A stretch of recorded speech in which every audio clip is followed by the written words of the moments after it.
Okay, so picture this. It's 1944. For the United States, victory in the Pacific seems like it's finally on the horizon. But my God, it is coming at a horrific cost. These final months of the war are going to push military strategists to their absolute limits, forcing a chain of decisions that just keep escalating, culminating in the single most destructive act of war the world has ever seen. So, let's dive into this terrifying puzzle. How do you deliver that final knockout blow? This was it. This was the fundamental question that was just haunting American war planners. See, winning battles, that wasn't enough. They had to actually end the war. But that was turning out to be an almost impossible task, all because of the unique nature of their enemy. And that really gets us to the heart of the problem. What you have here is a complete and total clash of worldviews. On one side, you have a nation demanding total unconditional victory. And on the other, you have a nation where the very concept of surrender just isn't an option. It was a total deadlock, not just of armies, but of ideologies.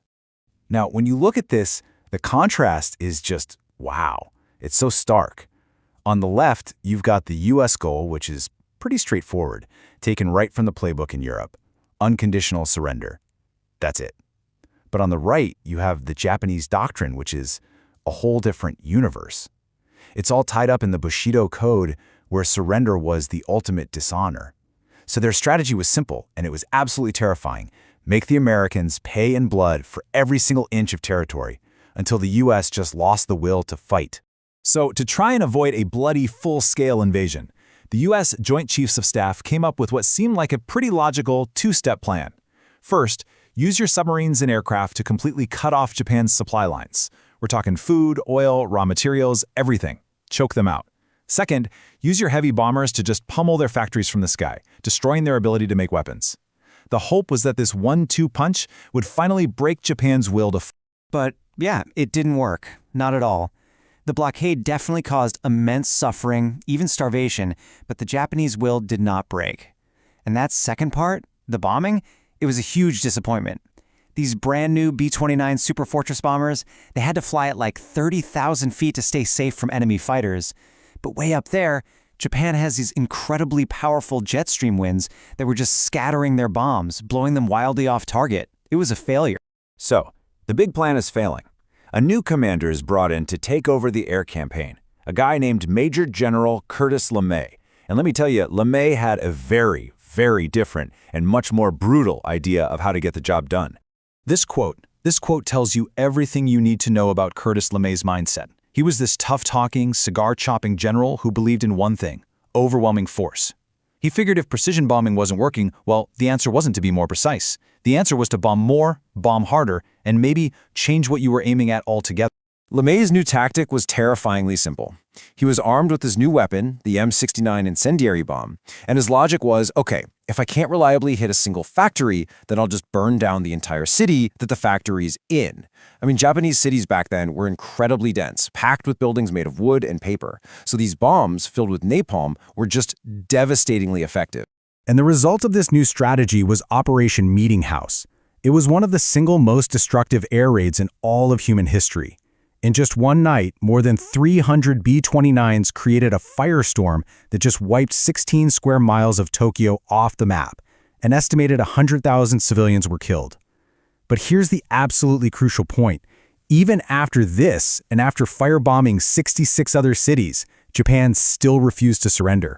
Now, LeMay was convinced his firebombing strategy could work, but to make it even more effective, even deadlier, he needed his planes to fly lower and safer. And to do that, they needed fighter escorts. And for that, the U.S. needed airfields much, much closer to Japan. And this need led to some of the most brutal, nightmarish fighting of the entire war. You have to look at these numbers, because they really do tell the whole story. Iwo Jima, a tiny piece of volcanic rock, cost over 6,800 American lives. And look at the Japanese survivors. Out of 21,000 defenders, only about 200 were taken alive. The rest fought to the last man. Then came Okinawa, which was even worse. 80 days of absolute hell. This was the Japanese strategy playing out in real time. Make the cost of victory so unbearable that America would quit. So after Iwo Jima and Okinawa, the picture for American planners was horrifyingly clear. If capturing these tiny little islands resulted in such catastrophic casualties, what on earth would an invasion of the Japanese home islands, defended by millions of soldiers and civilians, actually look like? It would be a bloodbath on a scale the world had never, ever seen. And this is what landed on President Truman's desk, this final, awful dilemma. The projected cost of an invasion was too high. They had to find another way. So what you're looking at here are the two apocalyptic options that were on the table. You've got Plan A, the invasion, codenamed Operation Downfall. Projections said it could cost 250,000 American lives, just an unthinkable number. And then there was Plan B, the Manhattan Project, this top-secret program to build a weapon of such unbelievable, untested power that it might just shock the Japanese into finally giving up. It was a total unknown. After agonizing over this impossible choice, President Truman made the call. He gave the go-ahead for Plan B. The world was about to be violently thrown into the nuclear age, and the war was about to come to a sudden, devastating end. And the end came with a speed that was just shocking. On August 6th, the Enola Gay dropped the first atomic bomb on the city of Hiroshima. 70,000 people were killed in an instant. Truman then issued an ultimatum: surrender or expect a rain of ruin from the air. Japan didn't respond, so 3 days later, a second, more powerful bomb hit Nagasaki. And finally, the Japanese leadership met to consider the unthinkable. And here's a really crucial detail to remember. Even after 2 atomic bombs, the surrender wasn't entirely unconditional. The Japanese leadership held out for one single condition: that their emperor, Hirohito, would be allowed to remain on the throne as a figurehead. The U.S. agreed. And with that, the terms were finally set. The war was over. When you step back and you look at the final human cost of the war in the Pacific, the numbers are just staggering. Over 2 million Japanese lives lost. For the United States, in the Pacific Theater alone, when you add up the Army, Navy, and Marines, you get over 100,000 American service members killed. Seeing these numbers really puts the immense pressure and the grim, impossible calculations these leaders were facing into perspective. And that brings us right to our final, haunting question. The war was over. The invasion that everyone dreaded was avoided. But the decision to use atomic weapons ushered in a brand new, terrifying era for all of humanity. It leaves all of us, even today, to grapple with the incredibly complex legacy of a victory that was secured by the most destructive force we have ever unleashed.